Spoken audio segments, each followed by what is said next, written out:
Thank you.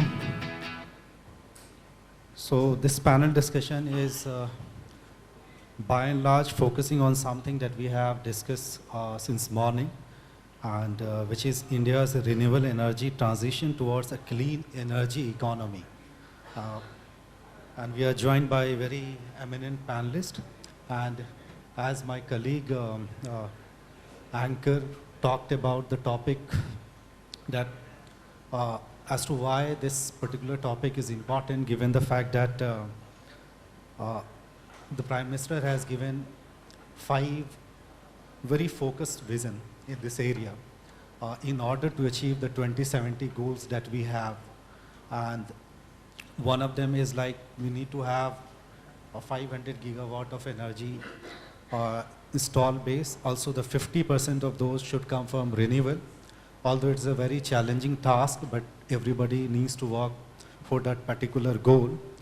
And there also it becomes very important as to how we are actually financing some of our energy project, and some of the challenges that we have been actually speaking since morning in relation to a lot of different aspects in renewable energy space, including the clean energy and economy part of it. As to how it could be done. How do you make, renewable energy part more affordable and sustainable?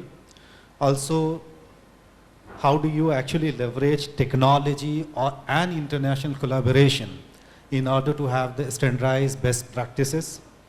And then also the state of Rajasthan has taken lead for this particular program, and overall also the state is taking lead in terms of providing its role in the country contribution in this particular space.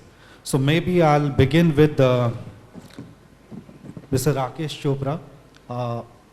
Sir, if you could actually give a brief remarks, especially from the facts that the kind of challenges that you see that we are facing in terms of our tryst with transition of our energy to the clean energy part, some of the challenges that we are facing and some of the things that your organization would have done in this space. And maybe you can focus a bit on the opportunities part as well, and then we will go deep down into further other things. Thank you very much. I am thankful to ET Renewables and RRCL for providing this opportunity to me. As far as you have mentioned, the mandate given by our Prime Ministers to achieve 500 gigawatt renewable production as well as net zero by 2070. There are some challenges which the Indian industry is facing. The very first is presently we do not have solar wafers. Now this is most expensive raw material for this industry, and for this we have to have a tie-up or collaboration with foreign industry so that we can have right type of solar cells for manufacturing of solar modules. Another challenges right now we are facing is our production capacity right now it is around 15 gigawatt only, and we have to achieve this 500 gigawatt target. So there is a need to enhance solar module manufacturing to the extent possible, and this is very much important. Apart from this, I think the strong industries and academia collaboration is very much required. This is a challenge. Now, this will innovate our homegrown technologies for solar industries and renewable energy also. Now, I think these are the main challenges right now. We are right. I'll go to Mr. Sahu now. Mr. Sahu, in earlier presentation by ONGC, there was a very interesting line on, the transition to clean energy possibly will be via as to how you use the gas blending. And in one of earlier panel discussion, one of the speaker also make a distinction of the fact that in a market like US, where you have a substantial availability of gas, so it's quite easy in terms of their energy mix to move on to different things. In India, because of cost arbitrage, we might not be able to do. Could you share your views when you look from your organization perspective, especially on a point of transition to a clean energy, and as to how those clean aspects could be more affordable from an economic perspective? So, thank you. Clean energy, when you see from transition to from green conventional energy to clean energy, it is actually should be not only solar and this wind. We cannot manage with solar and wind only. We have to look for other energies like hydro, and basically pump storage hydro is which is the proven technology and available also. And what I feel there is rightly the total assessment, the potential assessment, though it has been done on the river side pump storage potential, but we are yet to rightly assess the off-river basin potential of PSPs.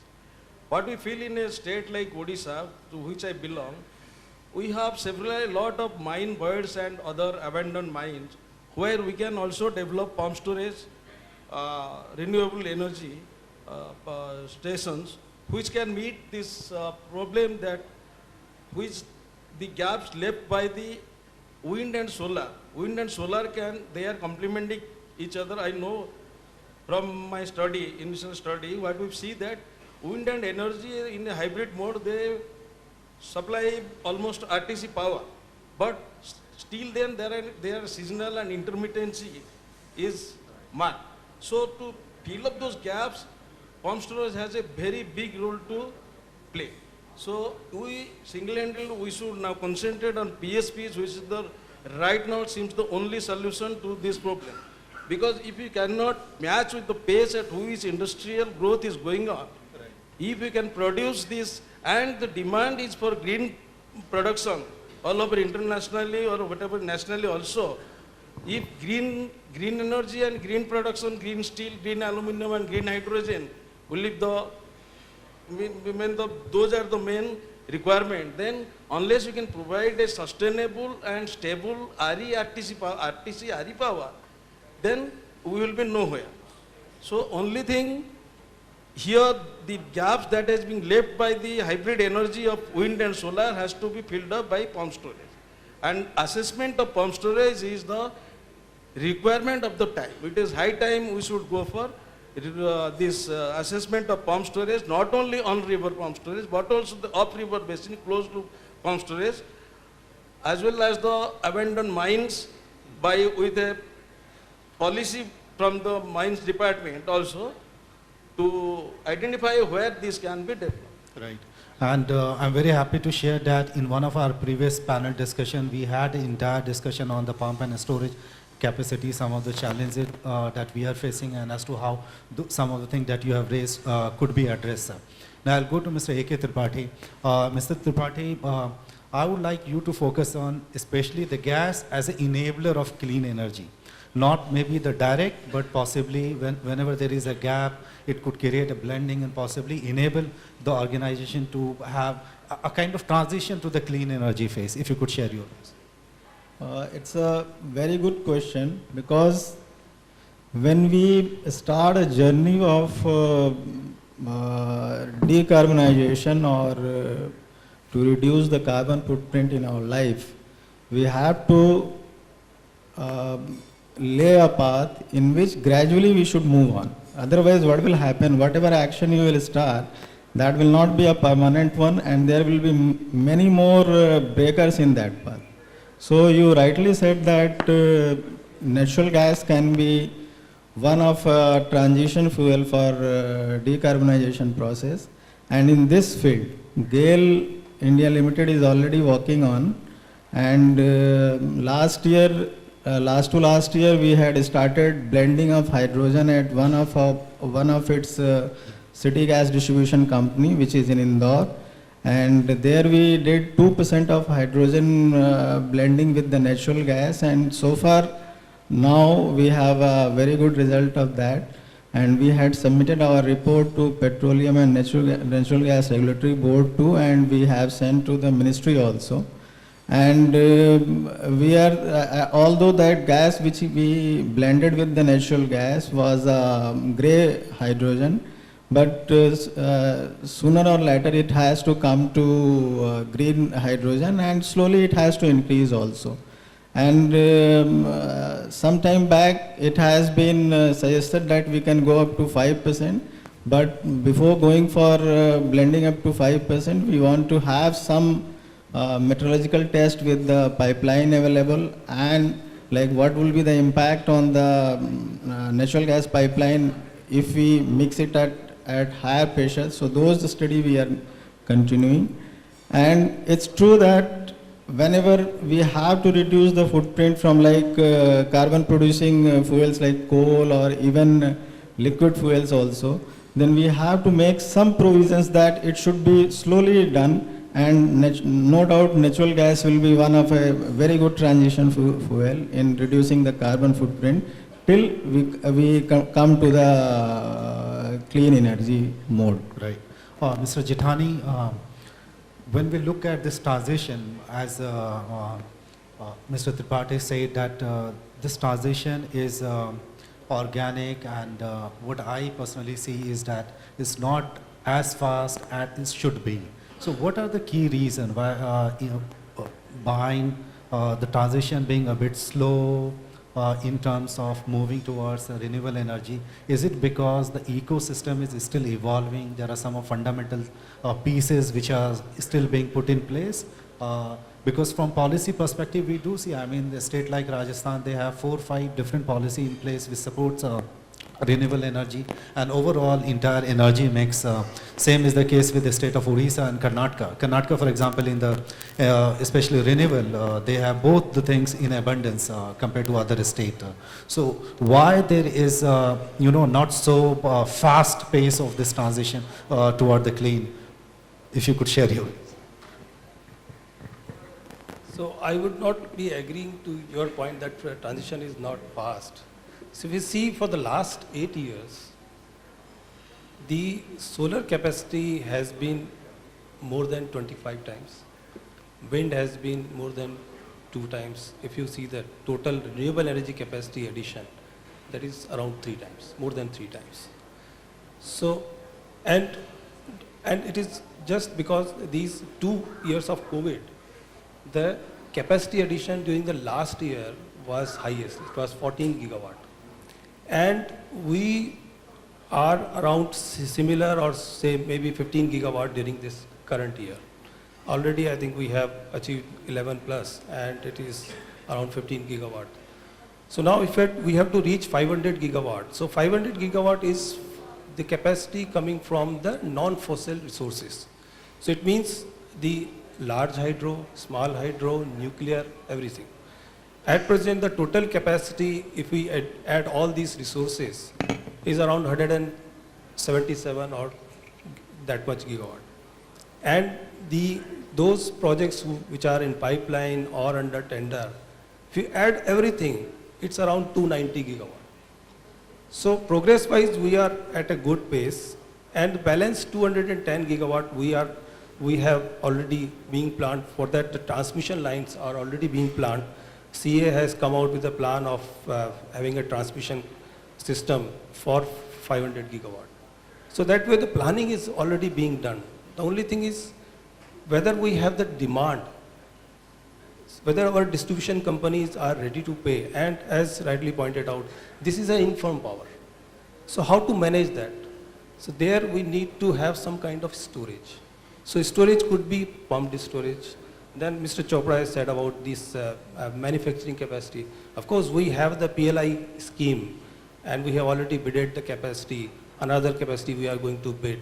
That will come, but it will come after 2 years. Another capacity will come after 3 years. So how to manage that during this transition period, whether we are depending on the imported things, imported solar modules, So we have to work on that. We have to accelerate that. So on these lines we are working. He said that around 15 gigawatt of capacity, solar module capacity is there. We have the ALM list. In ALM list we have around 20 gigawatt or 22 gigawatt of capacity manufacturing in the country. But whether it is going to be utilized fully, that is the question. Whether they are getting the total raw material. They are also dependent on the solar cells or some other raw material from the China or other. That we have to take care. If we can take care and other things like the storage, how to bring down the cost, I think the 500 gigawatt target is achievable, and the planning is being done on that basis.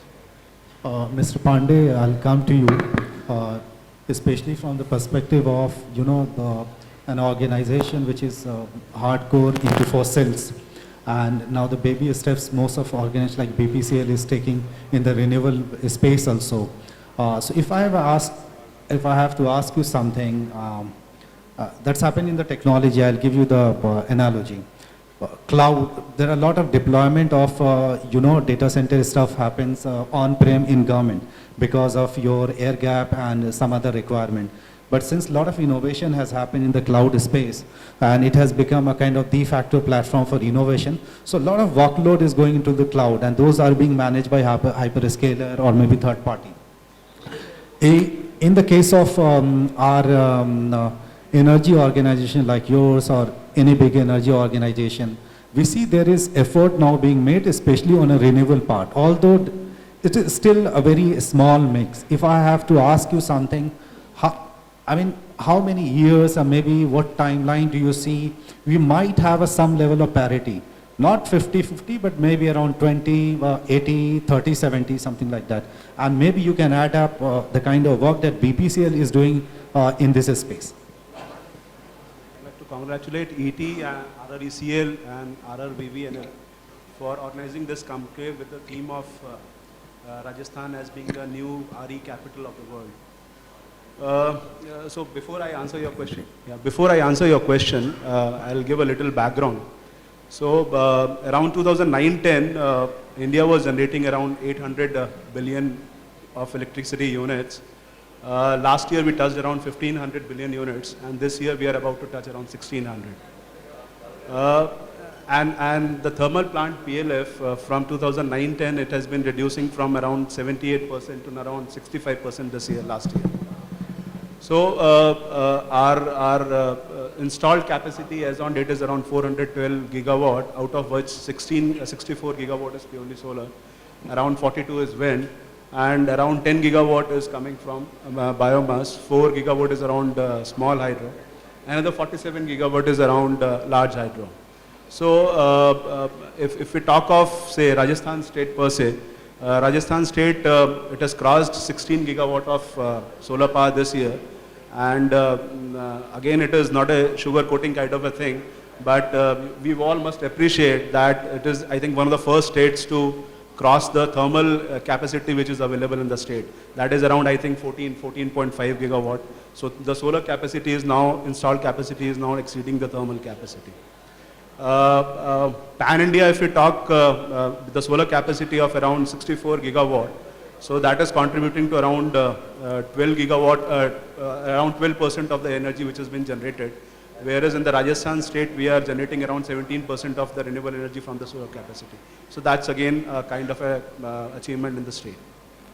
So coming to your question, see, basically, as far as BPCL is concerned, we have taken a target of setting up around 1 gigawatt of portfolio by 25-26 and 10 gigawatt by 2040. Even though we are definitely looking forward to prepone that 2040 target. We already have an existing capacity to the tune of around 50 gigawatt. Another 50 gigawatt is under progress. And then we are in talking to various state governments in terms of a higher capacity project. It is Rajasthan, it is Uttar Pradesh, it is Madhya Pradesh. The talks are in advanced stages. So as far as Rajasthan is concerned, basically there is one scheme which is there, which is SAUR Krishi SKAY. So it is Ajivika Yojana, SAUR Krishi Ajivika Yojana. So there we understand that both farmers as well as the project developers, they are coming to a portal and wherein farmers can offer their lands which can be utilized for solarization of agriculture feeders.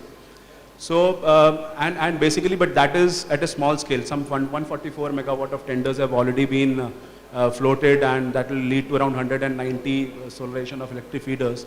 If that same, taking a cue from that scheme, if that same can be taken at a larger scale, and for projects of higher capacity, say 100 megawatt or 200 megawatt, if that portal can be leveraged for people to offer their lands. Because for a PSU like BPCL, or maybe some other PSUs, it is always difficult to acquire private lands. So if some kind of a government portal can be developed wherein the farmers can offer those lands and similarly that land can be offered to BPCL or some of the other PSUs through that portal, that will be of help. So this is one thing, and second is as far as energy transition is concerned, we have again taken our scope 1, scope 2 targets by 2040. And like in the earlier presentation, what Mr. Shelly Abraham was sharing, so most of our captive requirement plus the power which we are generating, that will almost 40% of that will be covered through the scope emissions, and the balance will has to come from the latest technologies like CCUS or electric boilers or maybe you can say bio-CNG. So all that will fall in place to basically achieve that net transition. Right. Thank you. Mr. Dhaka, maybe you will have to reply to a couple of questions after this panel discussion. I'll go to Professor Rohit. Professor Rohit, since morning, two things have come out, something which we would like to address, and possibly I feel that you are the best person to actually reply that. One is that in the renewable energy space, there is a dearth of a very good quality research which can give you a better visibility across the thing that you like to do end to end, because ultimately the visibility helps you decide whether you need to put this project in place, what should be financing model, and all those things. So maybe your views on academically as to what we are doing, are we able to put an ecosystem academically in place which can actually help our industry do their job in a more efficient way. Second, one of delegate also asked about the fact that there is huge dearth of right sets of resources, especially on the capacity building part. I mean, you do not have internal resources within your organization who can actually do a very high end of research, or maybe a project deployment, or maybe innovating RFP model, innovating financing, all those things could be explored. So both this capacity building, also having a good research as to how academically some of our institution can actually help industry or a state government put in place. Across multiple sessions that is quite relevant. There is a lack of skilled manpower in this segment. That is true. And the first point that we raised was about academia and industry collaborations. That has not been talked about much, but definitely the challenge is that industry seems to take a very fast view of things, that whenever they want to invest, they want quick returns on those investments. Whereas research is something that takes time to deliver. And in research, we do take risks, which may go positive, which may go negative. Industry definitely has a much risk-averse sentiment. So it tends to invest in those technologies which are more proven. But definitely, I think the industry can find significant value in the type of research that is being done across institutions, especially on the technology front. If we pick up few of the thoughts that we have discussed since morning, what I think is there's a whole lot of researchers who are working in segments like blockchain, IoT, where possibly we are missing out, though there is a lot of investment that is happening on smart metering. And this conclave, which is focusing more on the generation side, we are missing out on the distribution side and the potential that we can derive, the significant investment that we are doing, but we are not able to visualize what would be the potential value that we can derive from those investments. That is something that the RE developers, the generators, they have to see. Second, as far as other technology segments like solar panels, and other even business models, issues like regulatory framework. Presently, we see there's a lack of deep understanding and a visualization that what would be the impact of new regulations over the time. That has to be developed by more and more discussions across these platforms, and we need to learn from what is happening internationally. There is a significant gap that we see in terms of regulation also. While regulators should have been ahead of what technology is coming up, they should be able to pick up. The present challenge in the whole of the country is that regulators are so-called supporting or securing the traditional utilities, somewhat distribution utilities, and that is somewhat hampering, when we discuss across the spectrum, that is somewhat hampering the investments that are coming up. So when they want open access, they see a challenge in the quantum of charges. All those things, they are definitely hampering the investment that could have been done. That is one segment. Apart from that, skill development, yes, for that, there can be very quick returns. The industry has to come out. It has to fund somewhere academic institutions like Greenco, as they indicated, they have invested in IIIT Hyderabad, I guess, or IIT Hyderabad. There are institutions in Rajasthan, IITs are there, and IITs are there, IIITs are there. These institutions need to be worked with. There's a lot of research that is going on, both from the component side, from regulatory perspective, from market perspective, and in fact, we are running a master's program in power system management. We teach all these things. There's a value that both of us can derive from those platforms. No, you're absolutely right. So 2.1, you mentioned about the generation part, that especially you refer to EESL. So in the next panel discussion, we have a special focus on that, and Mr. Saxena from ESSL is there, so I'm sure he will be adding a lot of things. Second thing you mentioned about the regulator always a bit late, actually. But unfortunately, that is not only the story with RE, that is across all. So even if you look at the next generation technology, blockchain, AI, and machine learning, the kind of innovation that is happening, and when you look at our IT Act, which was established in 2010, and we are actually thinking that we will be revising. So somehow that is across, and you are absolutely right, we have to actually maybe not crossing them, but possibly be somewhere around. If something is happening, we should be able to create an enabling environment rather than protecting our traditional things, and which is actually hindering the growth. Now I'll come to Ms. Vidhi. Ms. Vidhi, you come from a very interesting organization because in renewable energy space, we see a lot of work being done by young entrepreneurs, startups, and also the large traditional companies. And they all look for a sustainable financing model. They would like to have a better understanding of the kind of collaboration that they should be making, what kind of partner they will be actually, who will be best for them. And there actually they need guidance. And I believe Invest India, on a very broader sense, has done those work with multiple organizations, especially government to government and government to large corporation. Could you share your views as to how you look at, especially on a financing perspective, when we are looking at the transition towards the clean energy part? Thank you, Ujjale, for this question. First, I would like to express my gratitude to RECL, Rajasthan Transco, and ET for providing this platform for thought-provoking discussions. Now, coming to the question that you have raised about how collaborations can be done. So right now, what is happening in India is going through a rapid, massive transformation. It is at 3 levels, can broadly classify. It is at industrialization level.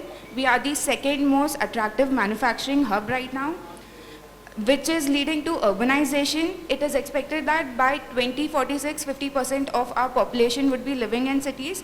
With this, we have very strong energy commitments. So energy transition is the third one.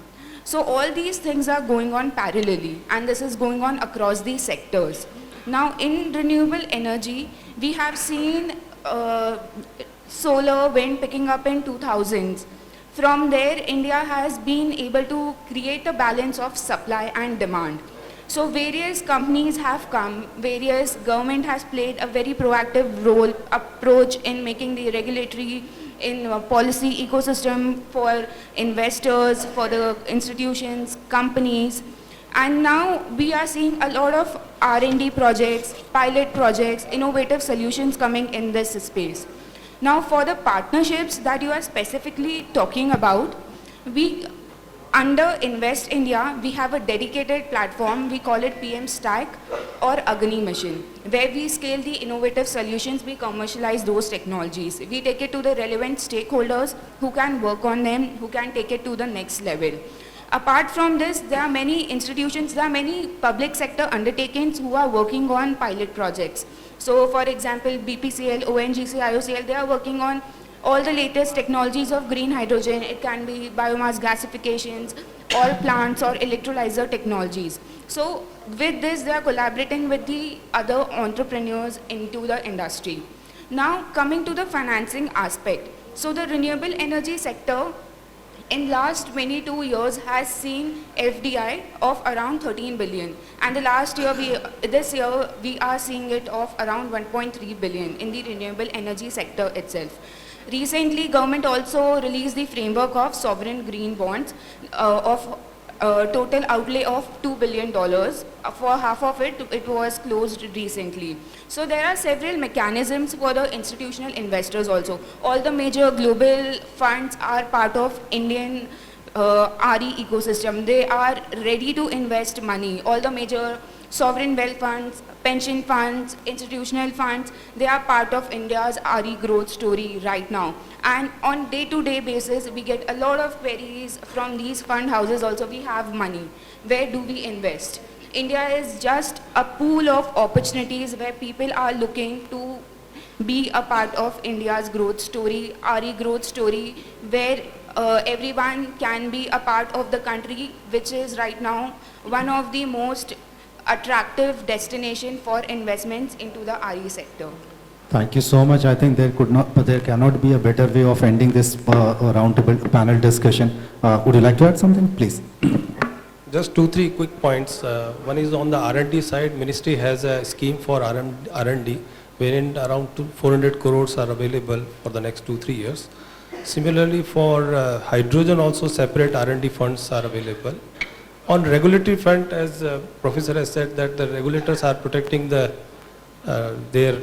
distribution utilities. I think they have to protect not only the distribution utilities but also the other stakeholders. So as they have done some kind of fuel surcharge adjustment, on similar lines, I think there's a need to promote renewable. They can put something in the tariff, like if you are buying more renewables, you have to bear more cost on the intermittency side or so. That cost can be put in the tariff itself, and that can be increased as you go purchasing more and more renewables. On the agriculture feeder solarization, I think there is a large scope. In India, we have around 2.2 crore solar pump, the agriculture pumps. If we can solarize all these through feeder level solarization, around 120 gigawatt can be added. So these are the small things, I think, which can promote the renewables. Thank you. Absolutely. I think we are completely exhausting our time. So thank you so much for being such a wonderful panelist. And we had a very diverse set of people coming from different organization at different level of renewable energy journey and bringing a different view to all together. So thank you so much once again for being such a wonderful panelist. Thank you.